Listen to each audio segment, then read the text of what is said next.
just about what you see differently from Tennessee now than when you played them in the past. There's really that much difference in this short time. Yeah, probably. I mean, not much, Nate. I mean, it's I think both teams are kind of who we are at this particular juncture of the season, and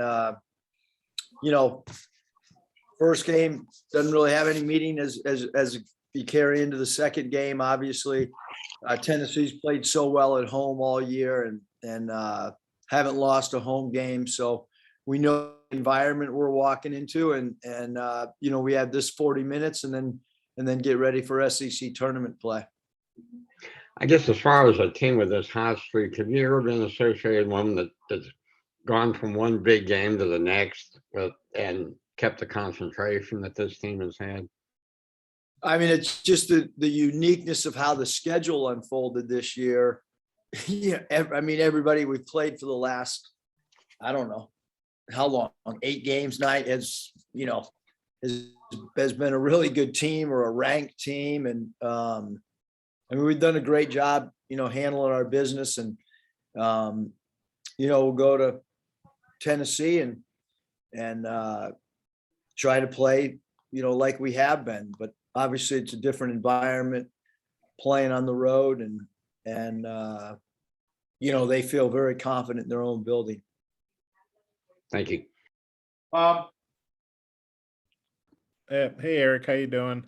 You mentioned Tennessee being 15-0 at home, but you guys have played pretty well on the road, especially the last few weeks. What do you think your chances of going there and being the first, I guess, would be the only team to knock them off in Knoxville?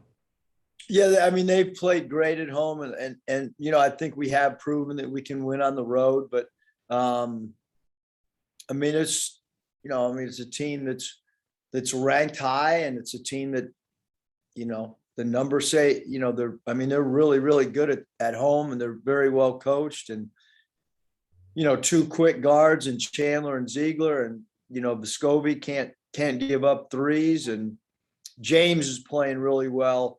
At that small forward spot, and I'm sure it'll be a packed building and loud and senior night and emotional and all those other things. You think getting to play them, I guess it'll be noon your time. Is that any kind of break as opposed to a night game where maybe the crowd's a little more amped up? And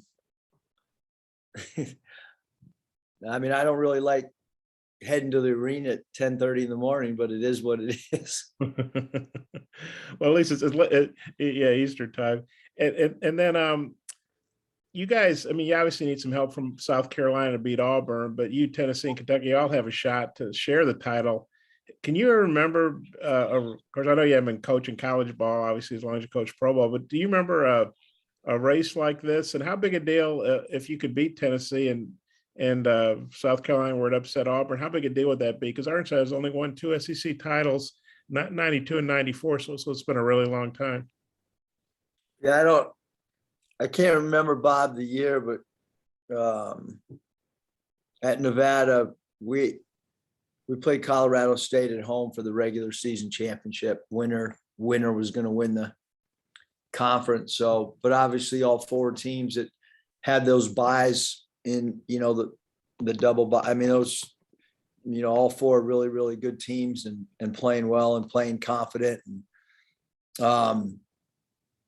so it's a one game segment we got to get to, and then we got to turn the page and get ready for for the conference tournament, and then turn that page and get ready for the NCAA tournament. So we can't really do anything today. I mean, just banged up bodies, and going to have to use more recovery day today, and then have a quick prep and fly. Excuse me. And was it different, or how was it different coaching without a sling last night? How was your shoulder doing it? So you're still understandably kind of favoring it when you were doing the crowd. You still had your left. I guess you're doing it with your right hand. Have your left arm down still? I mean, it felt a lot better to not be restricted. In all honesty, I mean, it's. I've told you this. It's been I'm just glad we've won because it has been trouble. I mean, it's not fun coaching in a sling and trying to sit down and get up and down. And so it was awesome not having the sling. Having said that, the first 2 weeks of rehab aren't fun either. You did a lot of range of motion stuff. Are they working you out pretty good? I don't know. We got these ropes, or I had to call them pulleys, but I don't have much. I can't get it very far at all. Okay. Well, okay. I might Long have process, Bob. okay. Well, good luck with that. Might have a couple more. I'll turn it back to Mike. Thanks, Eric. Curtis. Coach, obviously Tennessee's a good team defensively. I think you said the win at home was maybe not cosmetically pleasing, but you guys did a good job with your ball security. I'm just curious, what do you feel like you could do better on the offensive end to have more success there in the rematch? I mean, I'm fine having the same, scoring the same amount of points if we could play defense like that. But I know to hold, Tennessee under, 50 points is going to, it's not going to happen. Especially, I mean, they're too good of a team. And, I mean, I don't know what the direction of this game will go. I mean, every game's kind of different. I go into it with the game plan and try to go at certain matchups and see how it goes. They did play a portion of zone defense as well. So we'll be prepared, hopefully better in this game than maybe the first game for the zone. But I mean, both teams kind of struggled to score. It was totally dominated by the defensive end.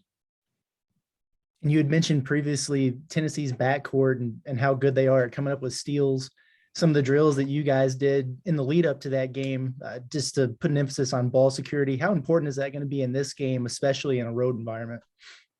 I mean, it's going to be really important, but the difference is, Curtis, we can't do anything today. Just because we played a lot of minutes with guys, and then, I mean, tomorrow we fly and it's the day before the game and it's going to be under 24 hours before tip off. And then Saturday, we're not going to be able to have a shoot around because it's such an early start. So unfortunately for us, our preparation, Tennessee had a full almost day and a half. They played the day before us. And they played the early game, to my knowledge, and that stuff matters. I mean, it happens in conference tournaments. You can see a little bit of rest can help. We're not going to have much prep time. I mean, just realistically, when you look at the minutes and stuff that guys have played, so we'll have a couple film sessions on Friday. Hopefully, they'll be able to retain it through film. Hutch. Yeah, Coach. Y'all have had during this 15-game stretch, there's been games where JD got in foul trouble and had to sit for long stretches the first half. You had to finish the last game with Jalen on the bench. What's it say about your team that y'all have been able to have this success despite having long stretches without some of your key players? Yeah, I think it's one, they have great belief. Two, we feel like whoever's healthy, whoever's not in foul trouble, that, somebody's just going to have to step up and take on responsibility if someone's not, in the game. And, we always talk about opportunity. If somebody gets in first half foul trouble or second half foul trouble or fouls out, there's always an opportunity for somebody else. And, right now, I think our players have confidence in each other. And last night it was big for us because we were down and the only way we were going to win is if we understood clock management and what we needed to do to close out the game. So, we don't want Jalen to get in foul trouble, but he did last night. He hasn't really all year. I mean, I think he's done a great job of playing without fouling and unfortunately, just the rebounding that we needed him in there. Let's hope he doesn't do it again. Scotty. Eric, I know you've said in the past that you guys don't run sets designed for Audis. Why, like you said, do you think he's one of the best cutters in the game? And how does a player become that? Because I feel like if it was so easy, like everybody would do it. Yeah, I think the biggest thing, Scotty, is just an innate ability to read the defense, an ability to slash and find open gaps. And then you add in the fact that, a lot of eyes are on JD. And when teams focus, the game plan on him, it opens things up for a guy like a DC who can really read the backside of the defense. He's usually playing underneath the defense in a lot of areas. He's great against his zone, cutting and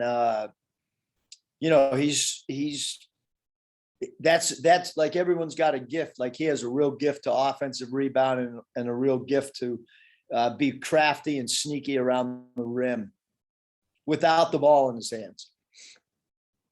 And just what have your thoughts been on him, I guess, throughout the season?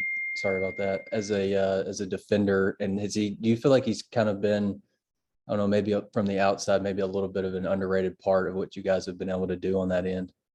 Yeah, he's been phenomenal defensively. I think if you look back to when we changed the starting lineup, one of the biggest things was he was now guarding perimeter guys instead of interior guys, and it made us, bigger, stronger, more physical at the guard spot. We started blocking shots at the guard spot, which there's not many teams that can block shots, at the 1 and the 2. And JD's a pretty good shot blocker for his position. And certainly a DC can change the trajectory of shots based on his length and athleticism. Bob. Eric, I know you're talking about the net last night. I don't know if you looked at it today, but you guys shot up from 23 to 21 after the win last night. LSU stayed at 16, and 3 teams you've beaten, granted at home, but Kentucky's 5, Tennessee's 9, and Auburn's 10. I mean, so even sweeping LSU, they're still at 16, and you're at 21, which is obviously a good spot, but kind of surprising given your work over a long period of it's like you won 4 or 5, you won 14 or 15 high-level games. Is there anything you want to add, or what do you think? No, I said what I said, man. It's no, my wife asked me, can you get fined for saying something about the net? And I'm like, I don't think so, Danielle. And she's like, all right, we'll keep talking about it. But I don't know who could fine you about the net, but it's just one person's opinion, just my opinion. When I look at that stuff and to hear you guys throw stats out like that,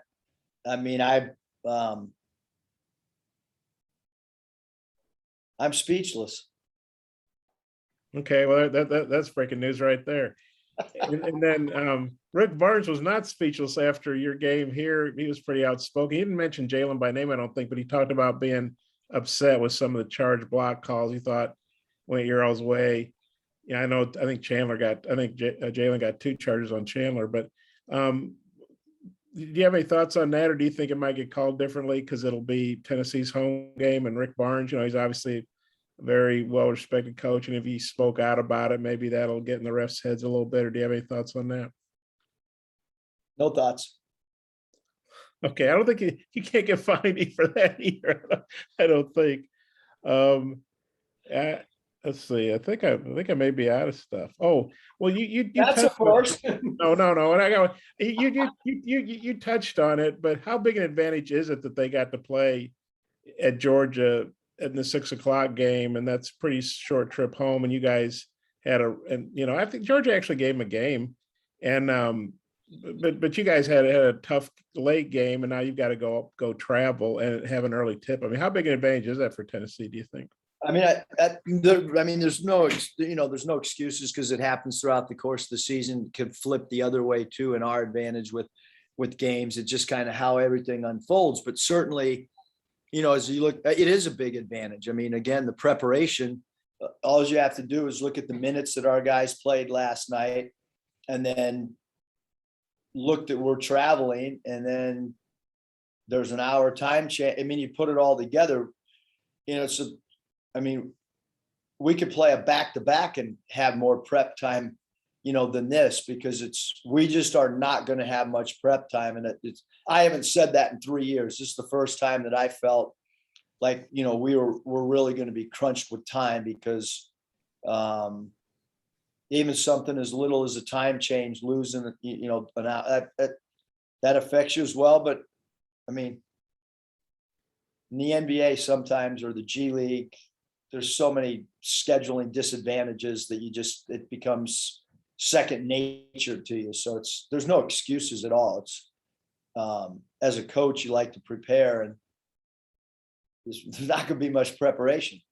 So today, do you guys just do like a real light shoot you around type thing, or just get out and loosen up a little bit? Or yeah, I mean, today it'll just strictly be like a mental day, really, because we can't really do anything physically when you look at the minutes that they play. And I mean, we'll do some stuff tomorrow though, but it'll be very, very limited.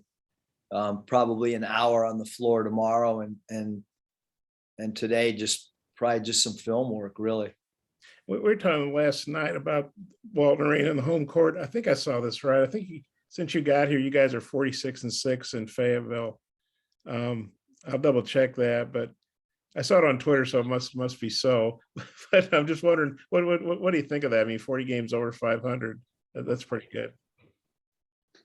Yeah, I mean, we played really good at home, and those 6 losses, we'd probably like some of those back, and feel like a basket here or there, or a block out against Mississippi State and not let it tip the ball into. I mean, there's a lot of things that I can vividly remember, certain plays, 1 or 2 plays where we wouldn't have that many losses. So, but our players feed off the Bud Walton crowd. But again, I think, you got to be able to play on the road as well. And we've proven that we've been a confident teams at times on the road, and we have to carry that into Saturday. Okay, thanks, Eric. Thanks, Coach. Appreciate your time.